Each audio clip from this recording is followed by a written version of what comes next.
The southern African country of Malawi is one of the poorest nations in the world, but its economy is emerging as the fastest growing in Africa. By any measure, Malawi is poor. According to the World Bank, Malawians live on less than $180 a year, have a life expectancy of 40 years, and 40% of the population is chronically malnourished. The mainstay of Malawi's economy is agriculture. Tobacco, the main cash crop accounting for more than 70% of exports, has been experiencing a decline in prices in the last 2 years. The country now wants to diversify. President Bingu wa Mutharika, re-elected in May this year for a second term, is hoping to take advantage of opportunities in the world markets. Right now, with the Green Belt, one of our, big earning,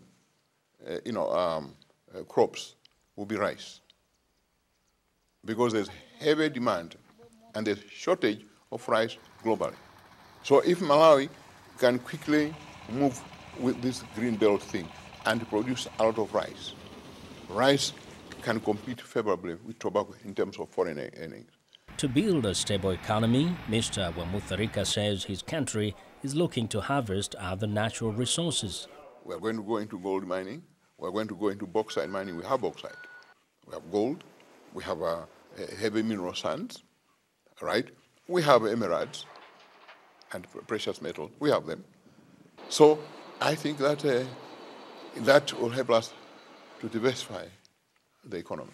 Malawi's economy is reported to have grown by an estimated 9.7% last year. Muiza Muntali, Public Outreach Director at the Trans-Africa Forum in Washington, credits President Mutharika for this growth.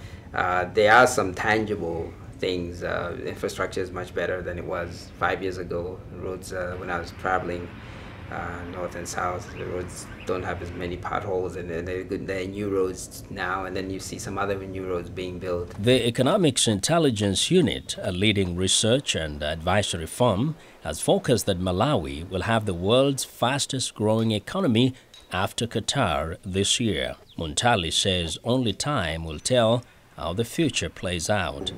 We have to see, and in this term, whether this means would it translate to long-term sustained growth, or is it just a fleeting moment? Malawi's economy has also been affected by the high HIV/AIDS rates, but it has made progress since 2004 in curbing the spread of the disease, and President Mutharika predicts more gains in the coming years. Right now, Malawi is probably the topmost country in its success in managing HIV in Africa, if not in the world.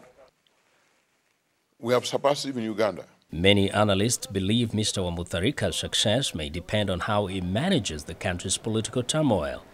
A protracted power struggle with former President Bakili Muluzi and leaders of the opposition almost paralyzed parliament, prompting a failed impeachment bid and claims of a coup plot. President Mutharika has promised to step aside at the end of his second term in 2014 as required by law. This is expected to reassure investors and Western donors and keep Malawi on the path of growth.